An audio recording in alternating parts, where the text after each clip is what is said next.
ಇದೆ ಗಮನಿಸಿ. ಶ್ರೀ ವಿಶ್ವಕರ್ಮ ನಿಗಮಾಂತ ವೇದ್ಯಸ್ತ್ವಮೇವ ವಿಜ್ಞಾನ ರಹಸ್ಯ ಚೇತಾಹ.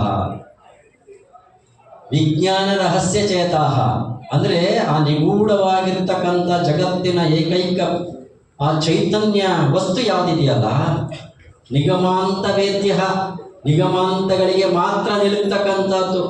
ನಿಗಮ ಅಂದ್ರೆ ಏನು? ವೇದಗಳು. ನಿಗಮ ಅಂತ ಅಂದರೆ ವೇದಾಂತಗಳು.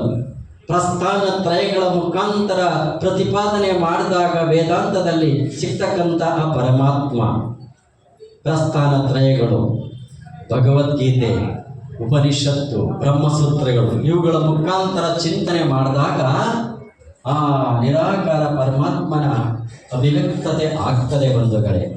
ಹಾಗೆ ಮಾಡಬೇಕಾಗಿದ್ದರೆ ಅಲ್ಲಿ ಸಿಗ್ತಕ್ಕಂಥವ್ನು ಯಾರು ಅಂತ ಪ್ರಶ್ನೆ ಮಾಡಿದಾಗ ಶ್ರೀ ವಿಶ್ವಕರ್ಮನ್ ನಿಗಮಾಂತ ವೇದ್ಯಸ್ತ್ವಮೇವ ವಿಜ್ಞಾನ ರಹಸ್ಯ ಚೇತಃ. ತ್ವಮೇವ ಏವಾಕಾರ ಹಾಕಿ ಹೇಳ್ತಾರೆ. ಏವಾಕಾರ ಹಾಕಿದ್ರೆ ನೀನೇನೆ ಯಾರು?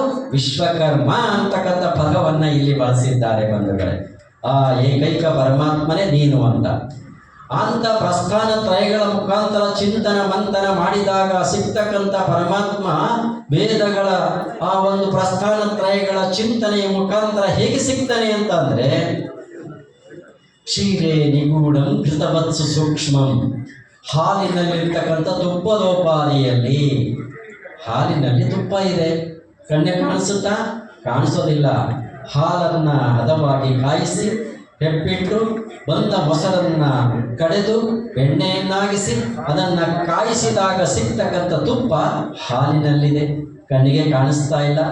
ಹಾಗೆಯೇ ವೇದಗಳಲ್ಲಿ ಅಡಕನಾಗಿರ್ತಕ್ಕಂಥ ಪರಮಾತ್ಮನನ್ನ ಆ ಪ್ರಸ್ಥಾನ ತ್ರಯಗಳ ಮುಖಾಂತರ ಚಿಂತನ ಮಂಥನ ಮಾಡಿದಾಗ ಸಿಗ್ತಕ್ಕಂಥ ಪರಮಾತ್ಮ ಯಾರು ಅಂತ ಅಂದರೆ, ವೇದಾಂತಿಗಳು ಯಾರನ್ನ ಅರಿಯುತ್ತಾರೆ ಅಂತ ಅಂದರೆ, ತ್ವಾಂ ಮನ್ಯತೆ ತತ್ವವಿದರ್ಥಗೂಢಂ. ತತ್ವವೇತ್ತರು ಆ ವೇದಗಳನ್ನು ಚಿಂತನೆ ಮಾಡಿ ಪರಮಾತ್ಮನನ್ನು ನಿಶ್ಚಯ ಮಾಡ್ತಕ್ಕಂಥ ವೇದಾಂತಿಗಳು ಯಾರನ್ನ ಅರಿಯುತ್ತಾರೆ ಅಂತ ಅಂದರೆ, ತ್ವಾಂ ಮನ್ಯತೆ ಶ್ರೀ ವಿಶ್ವಕರ್ಮನ್, ನಿನ್ನನ್ನೇ ಅರಿಯುತ್ತಾರೆ ಅಂದರೆ ವಿಶ್ವಕರ್ಮನನ್ನೇ ಅರಿಯುತ್ತಾರೆ ಅಂತಕ್ಕಂಥದ್ದಾಗಿ ವೇದಾಂತ ಹೇಳುತ್ತೆ ಬಂಧುಗಳೇ. ಹಾಗಾಗಿ ಅಂತಹ ಪರಂಪರೆಯಲ್ಲಿ ಬಂದಿರತಕ್ಕಂಥ ನಾವು ಅನೇಕ ವಿಧವಾಗಿ ಇವತ್ತು ಚಿಂತನೆ ಮಾಡಬೇಕಾಗಿದೆ.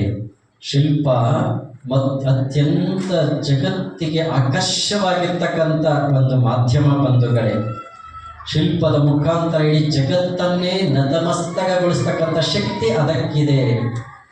ಬಹುಶಃ ಮೊನ್ನೆ ತಾನೇ ನಾವು ನೋಡಿದ್ವಿ, ನಮ್ಮ ಭಾರತದ ಪ್ರಧಾನ ಕೇಂದ್ರವಾಗಿ ಹೊರಹೊಮ್ಮದಂಥ ಮೊನ್ನೆ ತಾನೇ ನಿರ್ಮಾಣದಂಥ ಯಾವ ಶ್ರೀರಾಮ ಮಂದಿರದಲ್ಲಿ ಬಾಲರಾಮನ ವಿಗ್ರಹ ಸೃಷ್ಟಿಯಾಗಿದ್ದು ಯಾರಿಂದ ನಿರ್ಮಾಣ ಆಗಿದ್ದು ಅಂತಂದರೆ ನಮ್ಮ ಕರ್ನಾಟಕದವರೇ ಆದಂಥ ಅರುಣ್ ಯೋಗಿರಾಜರವರಿಂದ. ಭಾರತಾದ್ಯಂತ ಅಲ್ಲ, ಜಾಗತಿಕ ಮಟ್ಟದಲ್ಲಿ ಅದಕ್ಕೆ ಬಂದ ಆಕರ್ಷಣೆ ಇದೆ, ಆ ಶಿಲ್ಪಿಗೆ ಮಾನ್ಯತೆ ಇದೆ.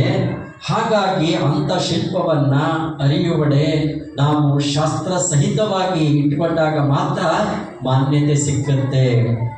ಮೊನ್ನೆ ಒಂದು ನೋವಿನ ಸಂಗತಿ ಆಯ್ತಲ್ವಾ, ಅಷ್ಟೊಂದು ಭವ್ಯವಾಗಿರ್ತಕ್ಕಂಥ ಶ್ರೀರಾಮನ ವಿಗ್ರಹವನ್ನು ನಿರ್ಮಾಣ ಮಾಡಿದಂಥ ಅರುಣ್ ಯೋಗಿರಾಜ್ ಪ್ರತಿಷ್ಠಾಪನಾ ಸಮಯದಲ್ಲಿ ಅವರನ್ನು ಬಿಡಲಿಲ್ಲ ಅಂತಂದರೆ ನೋವಾಗ್ತದಲ್ವಾ. ಆದರೆ ನಮ್ಮ ಹಿಂದಿನವರೆಲ್ಲರೂ ಕೂಡ ವಿಗ್ರಹವನ್ನು ಮಾಡ್ತಾ ಇದ್ರು, ಪ್ರತಿಷ್ಠಾಪನೆಯನ್ನು ಮಾಡ್ತಾ ಇದ್ರು. ಮೈಸೂರಿನ ಶಿಲ್ಪ ಸಿದ್ಧಾಂತ ಸಿದ್ಧಲಿಂಗ ಮಹಾಸ್ವಾಮಿಗಳವರು ಅವರ ಶಿಷ್ಯರೇ ಬಸವಣ್ಣಾಚಾರ್ಯರಂತ. ಬಸವಣ್ಣಾಚಾರ್ಯರ ಮಗನೇ ಯೋಗಿರಾಜ್, ಯೋಗಿರಾಜ್ ಮಗನೇ ಅರುಣ್ ಯೋಗಿರಾಜ್. ಶಿಲ್ಪ ಸಿದ್ಧಾಂತ ಸಿದ್ಧಲಿಂಗ ಸ್ವಾಮಿಗಳವರು ವಿಗ್ರಹವನ್ನು ಕೂಡ ಶಿಲ್ಪಶಾಸ್ತ್ರೋಕ್ತವಾಗಿ ತಾವೇ ನಿರ್ಮಾಣ ಮಾಡ್ತಿದ್ರು, ಪ್ರತಿಷ್ಠಾಪನೆಯನ್ನು ಕೂಡ ಅವರೇ ಮಾಡ್ತಾ ಇದ್ರು. ನಮ್ಮಲ್ಲಿ ಅಷ್ಟೊಂದು ಬಹಳಷ್ಟು ಜನ ಇದ್ದಾರೆ ಈಗಲೂ.